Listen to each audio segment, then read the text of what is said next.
نحمده ونصلي علی رسولہ الکریم اما بعد بسم اللہ الرحمن الرحیم۔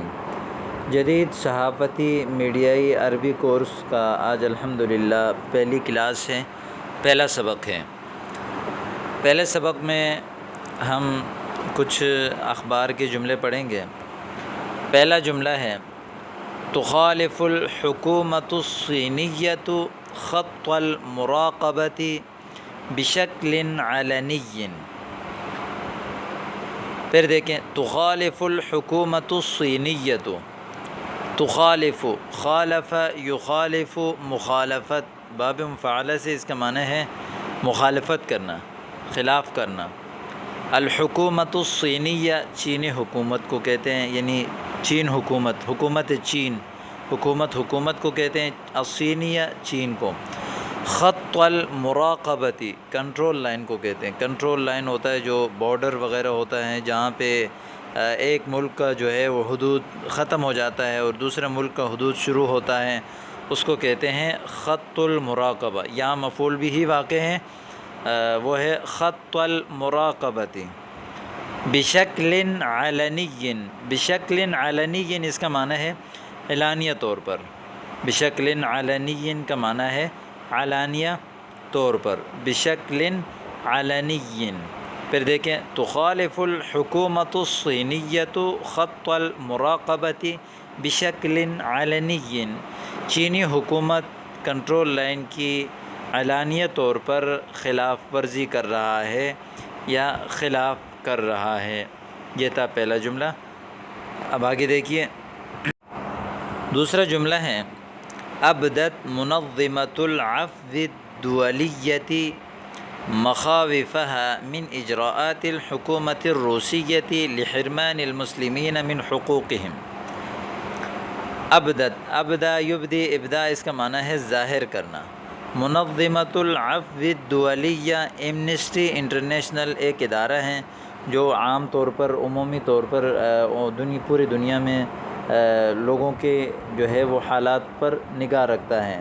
اس کو کہتے ہیں، انگلش میں کہتے ہیں ایمنسٹی انٹرنیشنل، تو اس کو عربی میں کہتے ہیں منظمۃ العفو الدولیہ۔ مخاوفها اپنے یعنی مخاوف کہتے ہیں اپنے خوف کا، اپنی پریشانیوں کا، من اجراءات الحکومت الروسیۃ۔ اجراءات، اجراء کی جمع ہے، اجراء کہتے ہیں کاروائی کو۔ من اجراءات الحکومت الروسیہ یعنی روسی حکومت کی کاروائی سے، لحرمان المسلمین مسلمانوں کو محروم کرنے کے لیے۔ حرمان کہتے ہیں محروم کرنا، حقوق حق کی جمع ہے، من حقوقہم ان کی حقوق سے۔ ابدت منظمۃ العفو الدولیۃ مخاوفها من اجراءات الحکومت الروسیۃ لحرمان المسلمین من حقوقہم۔ ایمنسٹی انٹرنیشنل نے اپنے خوف کا، اپنے پریشانیوں کا اظہار کیا ہے چینی حکومت کی مسلمانوں کو ان کے حقوق، یعنی چینی حکومتوں کی کارروائی سے مسلمانوں کو ان کے حقوق سے محروم رکھنے کے لیے۔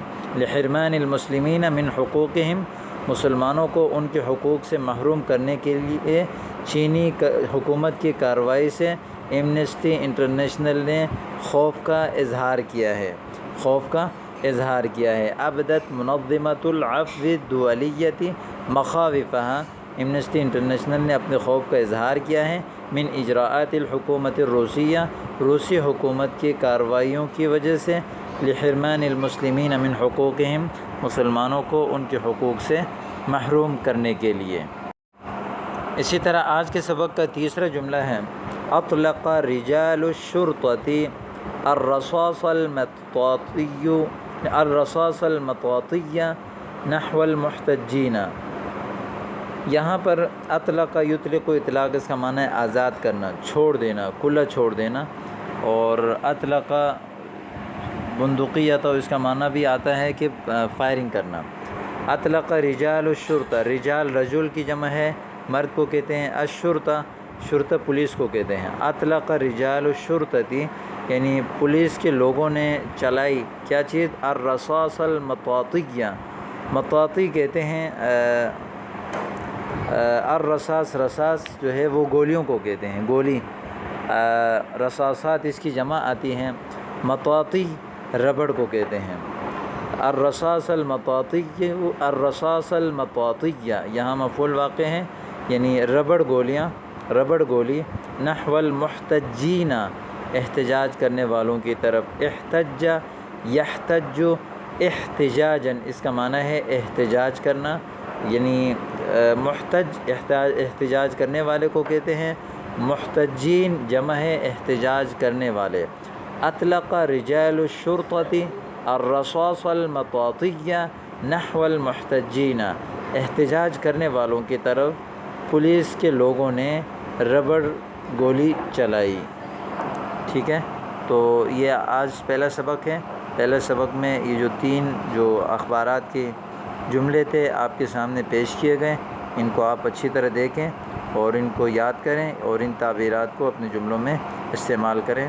والسلام علیکم ورحمۃ اللہ وبرکاتہ۔